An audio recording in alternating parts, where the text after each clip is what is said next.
श्री स्वामी समर्थ. शुभ गुरुवार. स्वामी भक्तांनो, आजचा हा व्हिडिओ शेवटपर्यंत नक्कीच पहा, कारण आज आपण अशा एका सत्य प्रेरणादायी कथेबद्दल जाणून घेणार आहोत जी हजारो भक्तांच्या मनाला स्पर्श करून गेली आहे. कधी कधी आपल्या आयुष्यात असे क्षण येतात जेव्हा सर्व दरवाजे बंद झाल्यासारखे वाटतात. नोकरी मिळत नाही, व्यवसाय चालत नाही, घरात सतत वाद होतात, पैशांची अडचण संपत नाही आणि मन पूर्णपणे खचून जातं.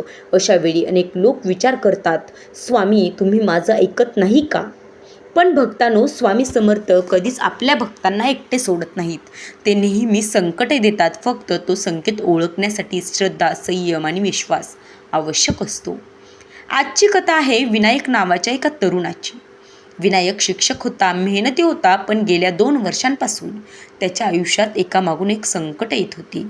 ज्या कंपनीत तो काम करत होता ती कंपनी बंद झाली, नोकरी गेली, बँकेचं कर्ज वाढत गेलं, घरातील बचत संपली, नातेवाईकांनी मदत करणं बंद केलं, मित्रांनी फोन उचलणं बंद केलं. दररोज सकाळी उठल्यावर त्याच्या मनात एकच प्रश्न असायचा, आता पुढे काय? त्याची आई मात्र स्वामी समर्थांची खूप मोठी भक्त. ती रोज सकाळी स्वामींची आरती करायची आणि विनायकाला सांगायची, बाळा, संकट कायमचे राहत नाहीत रे, स्वामी योग्य वेळी योग्य मार्ग दाखवतात. पण विनायकाच्या मनात विश्वास कमी होत चालला होता. एक दिवस तो पूर्णपणे निराश झाला. तो घरातून कोणालाही काही न सांगता घराबाहेर पडला. पाय आपोआप स्वामी समर्थांच्या मंदिराकडे वळले. मंदिरात खूप शांत वातावरण होतं. आरती नुकतीच संपली होती. विनायक स्वामींच्या मूर्तीसमोर बसला. त्याच्या डोळ्यात अश्रू आले आणि तो मनापासून म्हणाला, स्वामी, मला पैसा नको, मोठं घर नको, फक्त एक मार्ग दाखवा. मी खूप थकलो आहे हो, आता माझ्यात लढण्याची ताकद उरलेली नाही. हे बोलून ते काही वेळ शांत बसला. अचानक मंदिरातील घंटा स्वतःहून वाजल्यासारखी त्याला जाणवली. त्याने डोळे उघडले. तेवढ्यात एक वृद्ध गृहस्थ त्याच्या जवळ आले. त्यांनी फक्त एवढंच शब्द म्हटले, बाळा, उद्या सकाळी जो पहिला माणूस तुला मदतीचा हात देईल त्याला नकार देऊ नकोस, तोच स्वामींचा संकेत असेल. हे बोलून ते हळूहळू मंदिराबाहेर निघून गेले. विनायक काही क्षण त्यांच्याकडे पाहतच राहिला. तो उठला आणि त्यांना शोधण्यासाठी बाहेर गेला. पण आश्चर्य, संपूर्ण रस्ता रिकामा होता. ते वृद्ध कुठेच दिसत नव्हते. विनायक विचार करू लागला, हे खरंच घडलं की मला भास झाला? त्याने मनात स्वामींचं नाव घेतलं आणि घरी परतला. त्या रात्री त्याला शांत झोप लागली. पण दुसऱ्या दिवशी सकाळी जे घडलं त्यामुळे त्याच्या संपूर्ण आयुष्याला एक नवीन दिशा मिळाली. दुसऱ्या दिवशी सकाळी विनायक नेहमीप्रमाणे उठला, पण आज त्याच्या मनात एक वेगळी शांतता होती. मंदिरात भेटलेल्या त्या वृद्ध व्यक्तीचे शब्द त्याच्या कानात सतत घुमत होते, जो पहिला माणूस मदतीचा हात देईल त्याला नकार देऊ नकोस. सकाळी साधारण 9च्या सुमारास त्याच्या मोबाईल वाजला. फोन त्याच्या जुन्या मित्राचा होता. विनायक, आमच्या कंपनीत एका प्रोजेक्टसाठी माणूस हवा आहे. पगार जास्त नाही, पण काम प्रामाणिकपणे आहे. येशील का? विनायकाच्या मनात विचार आला, इतक्या कमी पगारात काय होणार? तो नकार देणारच होता, पण त्या क्षणी त्याला मंदिरातील वृद्ध व्यक्तीचे शब्द आठवले. त्याने लगेच उत्तर दिलं की हो, मी येतो. दुसऱ्याच दिवशी त्याने काम सुरू केलं. काम साधं होतं, पण विनायक ते मनापासून करू लागला. त्याची प्रामाणिकता पाहून कंपनीचा मालक त्याच्यावर खुश झाला. एक दिवस मालकाने त्याला आपल्या केबिनमध्ये बोलावलं. तो म्हणाला, विनायक, तुझ्यासारखा प्रामाणिक माणूस मी खूप वर्षांनी पाहिला आहे. माझ्याकडे एक नवीन प्रोजेक्ट आहे, तो मी तुझ्याकडे सोपवतो. विनायकनं नम्रपणे जबाबदारी स्वीकारली. पुढील काही महिन्यात त्याने दिवस रात्र मेहनत केली. प्रोजेक्ट यशस्वी झाला. कंपनीला मोठा नफा झाला. मालकाने सर्वांसमोर विनायकचा सत्कार केला, त्याचा पगार दुप्पट केला आणि त्याला कायमस्वरूपी नोकरी दिली. त्या दिवशी संध्याकाळी विनायक पुन्हा स्वामी समर्थांच्या मंदिरात गेला. तो स्वामींच्या चरणी डोकं टेकवून म्हणाला, स्वामी, मला आता समजलं, तुम्ही चमत्कार अचानक करत नाही, तुम्ही आधी संकेत देता आणि त्या संकेतांवर विश्वास ठेवणाऱ्याचं आयुष्य बदलून टाकता. इतक्यात मंदिरातील पुजारी त्याच्या जवळ आले. ते म्हणाले, बाळा, आज तू ज्या जागी बसला आहेस याच ठिकाणी अनेक वर्षांपूर्वी एक भक्त बसून रडत होता. स्वामींनी त्यालाही असाच संकेत दिला होता आणि त्यांचंही आयुष्य बदललं होतं.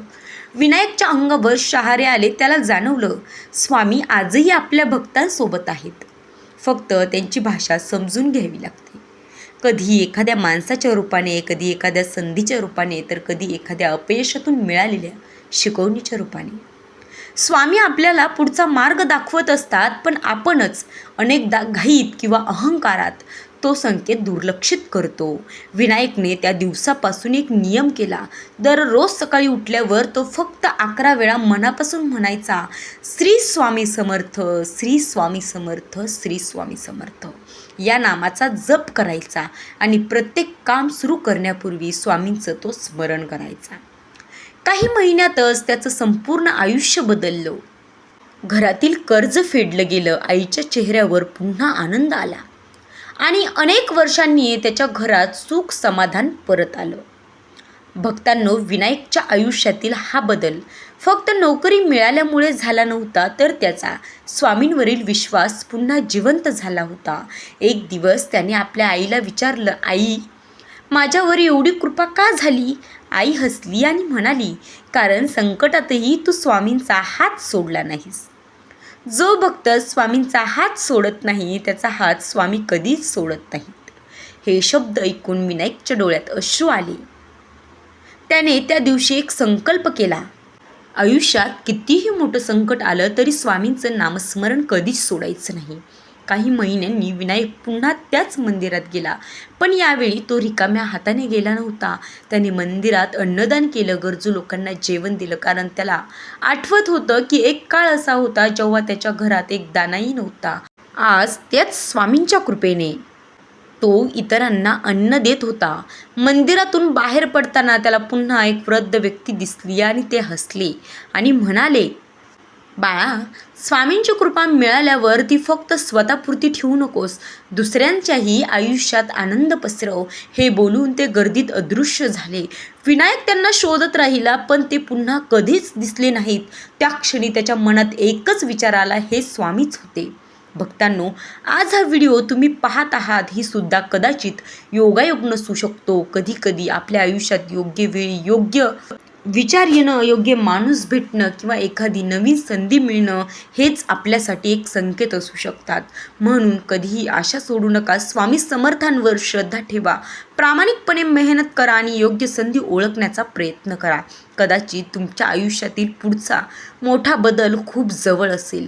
जर तुमचा स्वामी समर्थांवर पूर्ण विश्वास असेल तर कमेंटमध्ये मनापासून एकदा नक्की लिहा, श्री स्वामी समर्थ. आणि आजच्या या व्हिडिओने तुमच्या मनाला थोडीशी जरी सकारात्मक ऊर्जा दिली असेल तर हा व्हिडिओ तुमच्या कुटुंबियांना आणि मित्रांना नक्की शेअर करा. कदाचित हा व्हिडिओ कोणाच्या आयुष्यात आशेचा किरण ठरेल. व्हिडिओ आवडला असेल तर लाईक करा आणि असेच नवनवीन व्हिडिओ पाहण्यासाठी, आध्यात्मिक व्हिडिओ पाहण्यासाठी चॅनलला सबस्क्राईब करा आणि साईटलाच दिलेल्या बेल आयकॉन बटनावर क्लिक करून आपल्या या चॅनलला प्रोत्साहन द्या. अशाच स्वामी समर्थांच्या प्रेरणादायी कथा, अनुभव आणि भक्तिमय व्हिडिओंसाठी आपल्या चॅनलसोबत जोडले रहा. श्री स्वामी समर्थ. जय जय स्वामी समर्थ. अवधूत चिंतन. श्री गुरुदेव दत्त. भेटूयात अशाच एका नवीन व्हिडिओमध्ये. तोपर्यंत धन्यवाद.